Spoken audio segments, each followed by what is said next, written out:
Pemirsa, Komisi 9 DPR RI mendesak pemerintah untuk memperketat proses penerimaan tenaga kerja asing. Pemerintah juga diminta selektif dan memiliki regulasi yang jelas terkait hal ini sehingga keberadaan tenaga kerja asing tidak mengganggu tenaga kerja lokal.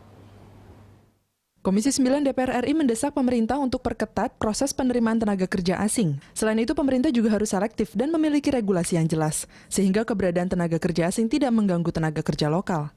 Ditemui di ruang rapat Komisi 9 Gedung Nusantara 1 DPR RI, anggota Komisi 9 DPR, Robert Rowu mengatakan, pemerintah jangan terlalu kebablasan dalam membuka lapangan pekerjaan dan investasi asing di Indonesia. Robert menilai hal ini dapat mengancam ketahanan serta keutuhan negara.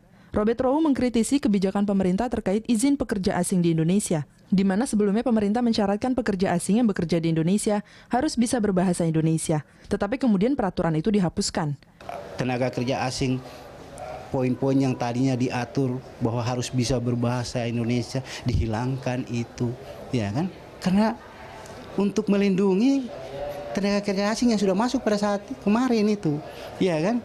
Ini kan jangan terlalu membuka diri kita dengan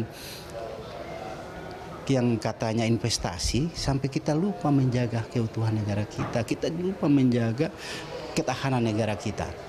Sementara itu, anggota Komisi 9 DPR RI Irma Suryani mengatakan, pemerintah harus mempersiapkan skill dan profesionalitas tenaga kerja kita dalam bersaing dengan tenaga kerja asing. Irma menilai serbuan tenaga kerja asing ke Indonesia dapat melukai perasaan tenaga kerja kita di saat PHK berjamaah sedang marak terjadi. Skill dan kualitas mereka juga tidak tercatat ya. Apakah mereka sebagai tenaga informal, apakah sebagai tenaga kerja formal gitu. Kalau sebagai tenaga kerja informal kan di dalam negeri juga banyak.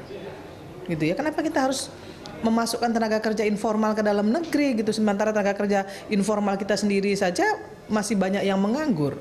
Lapangan pekerjaan kita tidak cukup untuk menampung tenaga kerja informal ini. Ya kan? Iya, PHK berhamburan di mana-mana.